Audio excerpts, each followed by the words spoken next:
नमस्कार दोस्तों, आज के इस वीडियो में हम बात करेंगे कि जेपीएससी की तैयारी कैसे करें। जेपीएससी, जिसे संक्षेप में झारखंड लोक सेवा आयोग के रूप में संबोधित किया जाता है। जेपीएससी झारखंड में विभिन्न पदों के लिए उम्मीदवारों की भर्ती के लिए हर साल परीक्षा आयोजित करता है।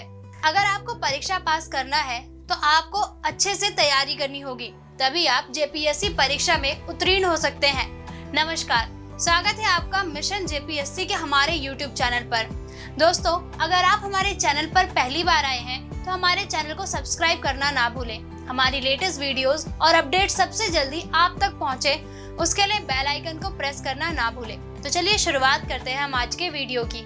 जेपीएससी की तैयारी करने के लिए आपको बहुत सी चीजों के बारे में ध्यान देना होता है, जिसके लिए आपको कुछ पॉइंट्स के बारे में जानकारी होनी बहुत जरूरी है, जिसे फॉलो करके आप जेपीएससी की अच्छे से तैयारी कर सकते हैं। इन पॉइंट्स में सबसे पहले आता है कि हमेशा एनसीईआरटी की किताबों से तैयारी शुरू करें। जेपीएससी के सिलेबस और परीक्षा पैटर्न की जानकारी प्राप्त करें। देश और झारखंड राज्य के करंट अफेयर्स के बारे में पढ़ें। इतिहास और भूगोल जैसे विषयों में पूरी तरह से निपुण हो जाएं।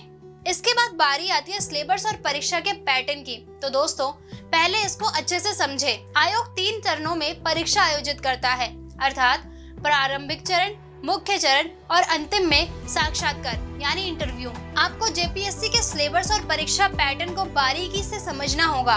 बिना इसको जाने आप अच्छे से तैयारी नहीं कर सकते। इसके लिए आपको कुछ पॉइंट्स पर ध्यान देना पड़ेगा। आप पढ़ाई के लिए एक टाइम टेबल तैयार करें। टाइम टेबल बनाने से आपका पढ़ाई और अन्य कार्यों के बीच संतुलन बना रहता है। एक इच्छुक उम्मीदवार को पढ़ाई करने के लिए खुद के लिए एक अध्ययन टाइम टेबल बनाना चाहिए। क्या पढ़ना है और किस किस विषय को कब पढ़ना है आपको पहले से ही पता होता है और इससे आप अच्छे से अध्ययन कर पाते हैं। आपको सभी विषयों की टाइम टेबल बनाना चाहिए। आपको कौन सा विषय कब पढ़ना है, इसके लिए आपको टाइम टेबल बनाना होगा। नियमित मॉक टेस्ट ले और उसका विश्लेषण करें। उम्मीदवारों को नियमित रूप से मॉक टेस्ट देना चाहिए, जिससे उनके कौशल में सुधार हो और की गई गलतियों को समझकर खुद का विश्लेषण करना महत्वपूर्ण भूमिका निभाता है। हफ्ते में कम से कम एक मॉक टेस्ट देने से खुद का विश्लेषण करने में मदद मिलती है। कई कोचिंग संस्थान ऑनलाइन कक्षाएं और परीक्षण भी प्रदान करते हैं, जिसके लिए उम्मीदवार पंजीकरण करा सकते हैं। उम्मीदवार केवल मॉक टेस्ट के लिए उपस्थित होकर अपने स्तर पर विश्लेषण कर सकते हैं और यदि अंतिम विश्लेषण संतोषजनक नहीं है, वहाँ सुधार करने के लिए तैयारी में अधिक समय दे सकते हैं। नियमित रूप से मॉक टेस्ट लेने से भी उम्मीदवारों को परीक्षा का वास्तविक समझ देने में मदद मिलती है। मॉक टेस्ट से यह भी पता चल जाता है कि अंतिम परीक्षा कैसी होगी। पिछले वर्ष के प्रश्न पत्रों को हल करने का प्रयास करें। कम से कम पिछले 5 साल के पेपर को हल करने की कोशिश करें। इससे आपको अंदाजा हो जाएगा कि प्रश्न की संख्या कितनी होती है और प्रश्न किस तरह के होते हैं। पिछले वर्ष के प्रश्न पत्रों को देखने से यह भी साबित होता है कि कुछ प्रश्न दोहराए भी जाते हैं। पिछले वर्षों के प्रश्न पत्रों को हल करके उम्मीदवार अंतिम परीक्षा की वास्तविक तिथि के दौरान प्रश्नों को समझना और हल करना सीखते हैं। नोट्स तैयार करें। परीक्षा शुरू होने से पहले अंतिम कुछ दिनों के दौरान उम्मीदवार को पाठ्य पुस्तक या अध्ययन सामग्री से पढ़ने का समय नहीं मिलता। इसी समय नोट्स आपका बहुत काम आते हैं। आप सभी विषयों के लिए नोट्स तैयार करें।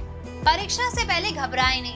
हमेशा अपने दिमाग में सकारात्मक विचार रखें। कोई प्रश्न आपसे हल नहीं हो रहा तो उस प्रश्न को अगले दिन हल करें। इससे आपका दिमाग शांत रहता है और आप ज्यादा टेंशन नहीं लेते हैं। परीक्षा से पहले परीक्षा सेंटर आधे घंटे पहले पहुंच जाए। इससे आप परीक्षा के समय हड़बड़ी महसूस नहीं करेंगे। दोस्तों, आज की इस वीडियो में आपको पता चला होगा कि आपको जेपीएससी एग्जाम के लिए किस तरह से तैयारी करनी चाहिए। अगर आपके मन में इस टॉपिक से रिलेटेड कोई भी सवाल है तो आप हमें कमेंट में लिखकर हमसे सवाल पूछ सकते हैं। मिलते हैं अगली वीडियो में एक नए टॉपिक के साथ। तब तक के लिए देखते रहिए मिशन जेपीएससी। नमस्कार।